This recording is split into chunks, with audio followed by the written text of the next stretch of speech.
कोई किसी के भाग्य का नहीं खाता। प्राचीन समय की बात है। एक महान राज्य में एक राजा चंद्रप्रभा अपनी धर्मपत्नी रानी सौम्या के साथ राज्य करता था। ये राज्य हर प्रकार से समृद्ध था, लेकिन राजा चंद्रप्रभा के मन में एक शंका हमेशा बनी रहती थी, क्या वास्तव में भाग्य इंसान का साथी होता है या मेहनत से भाग्य बदला जा सकता है। एक दिन एक अद्भुत घटना घटी जिसने राजा की इस दुविधा का समाधान किया। महल में सुबह का समय था। राजा चंद्रप्रभा अपने सभा में विद्वानों और मंत्रियों के साथ बैठे थे। चर्चा का विषय था, क्या इंसान अपने भाग्य का निर्माण करता है या भाग्य पहले से तय होता है। राजा ने पूछा, यदि मेहनत ही सब कुछ है तो भाग्य क्यों कहा जाता है, और यदि भाग्य पहले से तय है तो क्या प्रयास व्यर्थ है। सभा में खामोशी छा गई। तभी राजगुरु बोले, महाराज, भाग्य और कर्म दोनों का ही महत्व है, लेकिन भाग्य का लिखा कोई दूसरा खा नहीं सकता। इसका उत्तर आपको अनुभव से मिलेगा। रानी सौम्या इन चर्चाओं से चिंतित थी। उन्हें डर था कि कहीं राजा इस विषय में इतना न उलझ जाएं कि उनका शासन प्रभावित हो। उन्होंने कहा, स्वामी, भाग्य और कर्म की चर्चा करने के बजाय हमें अपनी प्रजा की भलाई पर ध्यान देना चाहिए। राजा ने उत्तर दिया, रानी, मैं प्रजा की भलाई में कभी पीछे नहीं हटता, लेकिन इस प्रश्न का उत्तर मुझे ढूंढना ही होगा। उसी दिन एक गरीब किसान राजा के दरबार में आया। उसने अपनी समस्याएं बताईं और मदद मांगी। राजा ने किसान की समस्या सुनकर उसे सोने के सिक्कों से भरी एक थैली दी। किसान खुश होकर चला गया, लेकिन अगले दिन वही किसान फिर दरबार में आया और बोला, महाराज, आपकी दी हुई थैली चोरी हो गई। अब मेरे पास कुछ भी नहीं बचा। राजा ने मुस्कुराकर कहा, चिंता मत करो, मैं तुम्हारी मदद फिर करूंगा, लेकिन इस बार मैं देखना चाहता हूँ कि यह थैली तुम्हारे पास रहेगी या फिर कोई और ले जाएगा। राजा ने किसान को फिर से सोने की थैली दी और कुछ सैनिकों को उसका पीछा करने का आदेश दिया। सैनिकों ने देखा कि किसान जैसे ही घर पहुंचा, उसने थैली को छिपाने के लिए खेत में गड्ढा खोदा, लेकिन रात में एक चोर ने उस गड्ढे से थैली चुरा ली। जब ये खबर राजा तक पहुंची, तो उन्होंने कहा, इसका मतलब है कि भाग्य ने इसे किसान के लिए नहीं लिखा, लेकिन ये थैली किसके लिए है, यह अभी देखना बाकी है। चोर ने थैली लेकर रात भर भागने की योजना बनाई, लेकिन सुबह होते ही एक अन्य डाकू ने उस चोर को लूट लिया। वह थैली डाकू के पास पहुंच गई। डाकू थैली लेकर जंगल में छिप गया, लेकिन वह थैली खोलने से पहले ही एक जंगली शेर का शिकार बन गया। सैनिकों ने शेर को मारकर थैली राजा को वापस लाकर दी। राजगुरु ने राजा से कहा, महाराज, देखिए, ये थैली किसी के पास नहीं टिक पाई। इसका अर्थ है कि यह किसी और के भाग्य में है। राजा ने थैली को एक भिखारी को देने का आदेश दिया। भिखारी ने थैली ली और तुरंत उसे मंदिर में दान कर दिया। मंदिर में यह थैली देखकर पुजारी ने उसे भगवान के चरणों में रख दिया। कुछ दिनों बाद उसी थैली से एक गरीब विधवा को मदद दी गई, जिसने अपनी मेहनत से उसे बढ़ाकर पूरे गांव की सेवा की। राजा ने ये देखकर कहा, इसका अर्थ है कि जो चीज जिसके भाग्य में लिखी है, वो उसे मिलकर ही रहती है। किसान, चोर और डाकू ने इसे अपने पास रखने की कोशिश की, लेकिन आखिरकार यह उस विधवा के पास पहुंची, जिसके लिए यह बनी थी। राजा चंद्रप्रभा ने अपने राजगुरु और रानी से कहा, अब मैं समझ गया कि कोई किसी के भाग्य का नहीं खा सकता। हर व्यक्ति को केवल वही मिलता है जो उसके भाग्य में होता है।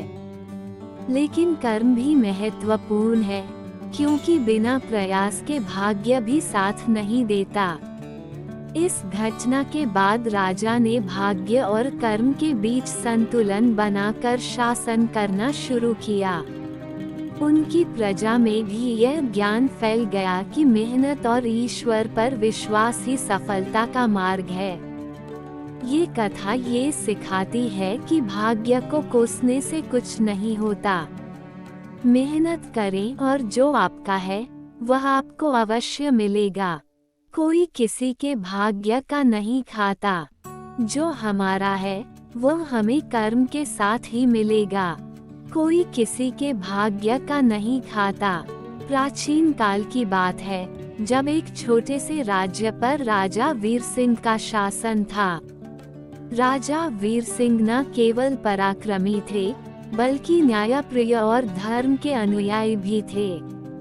उनकी पत्नी रानी सुशीला सौम्यता और बुद्धिमत्ता की प्रतिमूर्ति थी। दोनों की जोड़ी राज्य में प्रसिद्ध थी।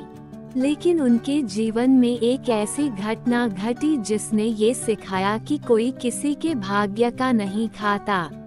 एक दिन राजा वीर सिंह को अजीब सपना आया। उन्होंने देखा कि उनका राज्य संकट में है और एक साधु उन्हें चेतावनी दे रहे हैं, राजन, तुम्हारे राज्य में कोई ऐसा व्यक्ति है जिसकी मेहनत का फल तुम खा रहे हो। यदि उसे न्याय नहीं मिला तो तुम्हारा राज्य विनाश की ओर जाएगा। राजा जागे तो बेचैन हो उठे। उन्होंने सपना रानी सुशीला को सुनाया।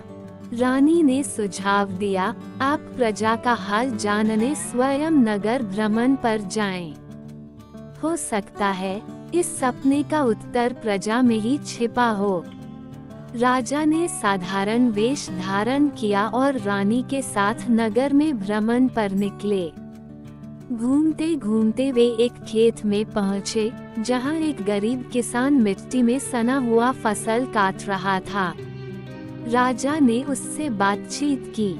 किसान ने कहा, महाराज, मैं दिन रात मेहनत करता हूँ, लेकिन मेरे भाग्य में सुख नहीं। मेरी उपज हमेशा किसी न किसी कारण से नष्ट हो जाती है। लगता है मेरी मेहनत का फल कोई और खा रहा है। राजा का दिल द्रवित हो गया। उन्होंने मन में ठान लिया कि इस बात की तह तक जाना होगा। राजा अपने महल लौटे और दरबार में इस घटना का जिक्र किया। तभी एक साधु वहां पधारे। उन्होंने कहा, राजन, हर व्यक्ति अपने कर्मों का फल भोगता है, लेकिन यदि किसी का भाग्य रुक जाए तो इसका कारण उसके आसपास के लोग होते हैं। आपको ध्यान से देखना होगा कि आपके राज्य में कौन अपने कर्म का फल खो रहा है। राजा ने साधु से प्रार्थना की, मुझे उपाय बताएं, महात्मन। साधु ने कहा, आप सत्य के मार्ग पर चलें और उस व्यक्ति को ढूंढें जिसकी मेहनत का फल बाधित हो रहा है। उसी समय राज्य में एक और कहानी जन्म ले रही थी। किसान की बेटी सुमति अत्यंत सुंदर और गुणवान थी। राजकुमार अर्जुन, जो राजा का इकलौता पुत्र था, अक्सर नगर भ्रमण के दौरान सुमति से मिलता था। दोनों के बीच प्रेम हो गया था।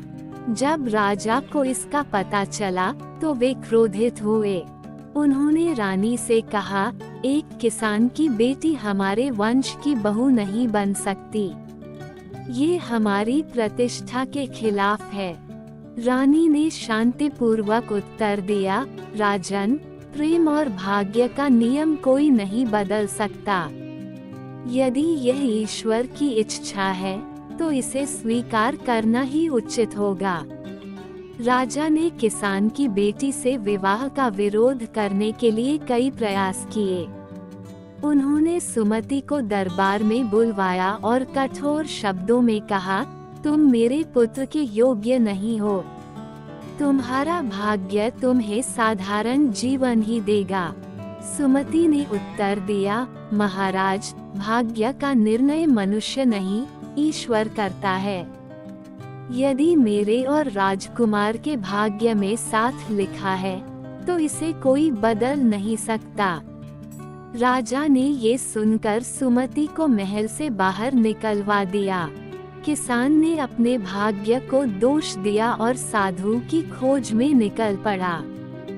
साधु ने उसे समझाया, तेरी बेटी का भाग्य बहुत बड़ा है। तू धैर्य रख और समय का इंतजार कर। जब सही समय आएगा तो सच्चाई सामने आएगी। साधु ने आगे कहा, ये राजा का भाग्य है कि उसे तेरी बेटी जैसी बहू मिले, और ये तेरे भाग्य का हिस्सा है कि तेरी मेहनत का फल तेरी बेटी के माध्यम से तुझे मिलेगा। राजकुमार अर्जुन ने सुमति से गुप्त विवाह कर लिया। जब ये बात राजा को पता चली तो वे बहुत क्रोधित हुए। लेकिन तभी साधु महल में पहुँचे और राजा को एक रहस्य बताया। उन्होंने कहा, राजन, किसान की मेहनत और सुमति का भाग्य दोनों आपके राज्य के कल्याण से जुड़े हैं। आपने स्वयं अपने सपने में देखा था कि आप किसी की मेहनत का फल खा रहे हैं। वह किसान और उसकी बेटी ही हैं। राजा को अपनी गलती का एहसास हुआ। उन्होंने सुमति और अर्जुन को स्वीकार कर लिया। राजा ने पूरे राज्य में घोषणा की, कोई किसी के भाग्य का नहीं खा सकता। हर व्यक्ति को उसका भाग्य और कर्म का फल अवश्य मिलता है। सुमति ने अपने गुणों और प्रेम से न केवल राज परिवार का सम्मान बढ़ाया, बल्कि राज्य के सभी लोगों का दिल जीत लिया। साधु ने राजा से कहा, राजन, भाग्य और कर्म का संबंध गहरा है। मनुष्य को चाहिए कि वह अपने कर्मों पर ध्यान दे और भाग्य पर भरोसा रखे। इस कथा से यह सीख मिलती है कि कोई किसी के भाग्य का नहीं खाता। मनुष्य को अपने कर्म करते रहना चाहिए और ईश्वर पर भरोसा रखना चाहिए। भाग्य का खेल चाहे जितना भी कठिन लगे, लेकिन सत्य और न्याय का मार्ग अंततः विजयी होता है।